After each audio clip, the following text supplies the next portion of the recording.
one of the reasons why I love to come to this meeting, and that is to get a good laugh now and then, even though you had a very serious message. But thank you for that, Dinesh.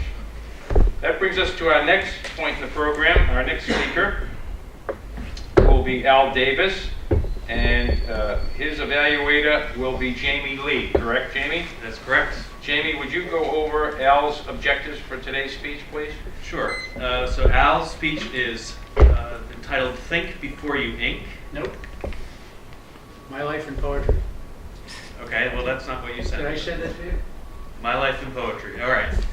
It is practice for tonight's contest. Is that correct? Yes. Yes. Okay. And it's not in the book. It's in. It would be from the next book, Pathways. His goals are to relax, enjoy himself, and speak without notes. Al Davis, Poetry in Motion. Poetry in motion. I've never had that before. Where is the speaker? What do you need? Oh, it's right down there. Oh, Where's the on-off switch? thanks. Let's get it. Is this thing ready to go? Yep, should be ready to go. Are we on the air? Yep. I guess we are now.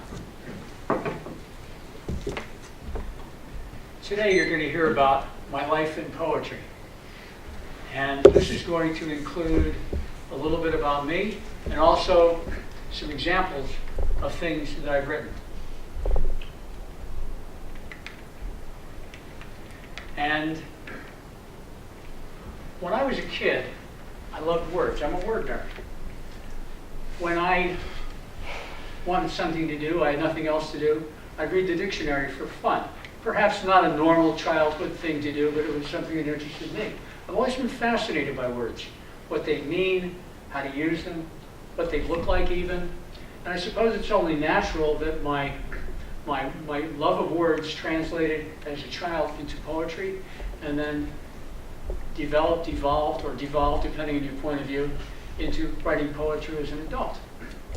I'm going to start by giving a couple of examples that I've written when I was going through a phase of trying to rhyme very difficult words or very long words. It seems to me a statement ridiculous to say we're descended from Australopithecus. In fact, I would dare you to prove, if you can, my ancestors of lore were Cro-Magnon man. I can never be happy. I'd rather be dead if I thought my grandpappy was a caveman named Fred. This was written well before the 23andMe tests came out. And as a result, is this on the air? That's much better. Okay. And as a result of that test, I found out that one of my ancestors of yore, 0.4%, was Neanderthal, which is to say a caveman.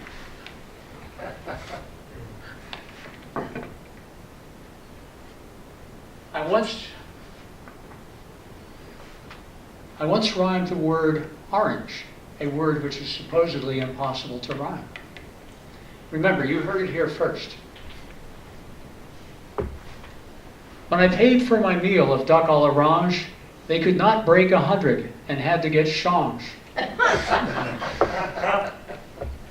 Yeah, I know, I cheated. My poetry goes through phases, typically depending on how much time I devote to it, which only makes sense. The muses tend to have very early office hours, usually between 5 and 6 a.m. And if I expect to hear them whispering in my ear, I usually have to be up at that time of day. But that's a time of day I see as infrequently as possible. They sometimes make their appearance, though, at other times. One time I was driving between Framingham and Providence, and I wrote an entire children's book in poem form using a tape recorder. Like I say, the muses are pretty unpredictable. One time I was bemoaning my single state. This was before I met the woman who was to become my ex-wife. My second ex-wife. Some people collect stamps.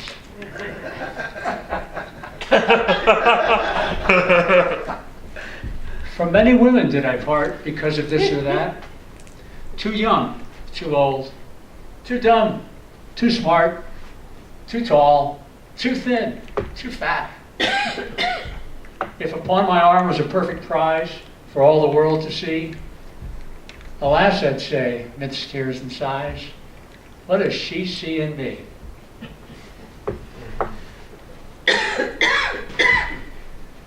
Years ago, I took the story of the Trojan War from Greek mythology, and I wrote the entire history in limerick form.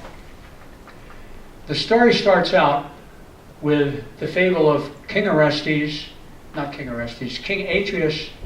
and his brother Thyestes. These are two brothers who were feuding, who were warring. Once, in a feigned attempt at a reconciliation with his brother, Atreus invited Thyestes over for a banquet to celebrate the supposed reconciliation. Unbeknownst to Thyestes, though, Atreus had murdered, chopped up, and served for dinner to Thyestes, his own children. So if Atreus invites you to eat and lays before you a fine treat, it'll never make zagots, bring no doggy bag, it's a bit more than just mystery meat. The story goes on from there, going all the way through the Trojan War until the final reconciliation at the end, all in limerick form, and mostly not PG rated. I'm always amused now when I drive around Boston, the Boston area, at certain signs, because the house of Atreus in Greek mythology is associated with death. But the sign I see driving around Boston is the Atreus Health System. A number of years ago, 20 years ago, tattoos were starting to become popular. And it was troubling to me, because when I was the age of most of the tattooees, I was doing things like growing my hair long, going to protests, drugs, normal things. But this was different. And in the interest of the long-term consequences for the people involved, I wrote the following. When I deliver this, though, you have to imagine me as an older man,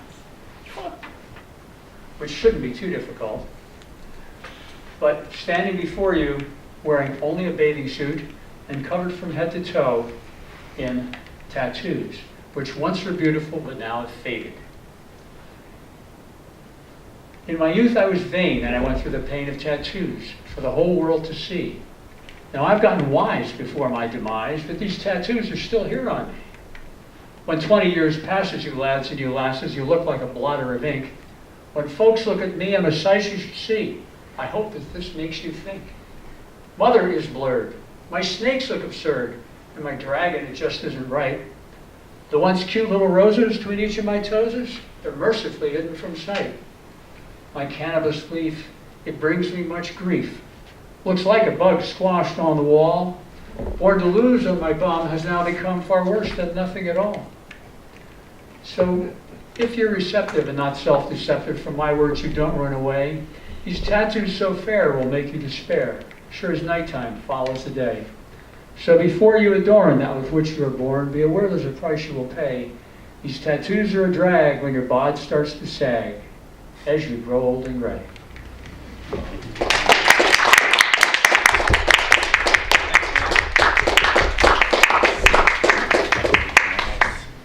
You talked about childhood.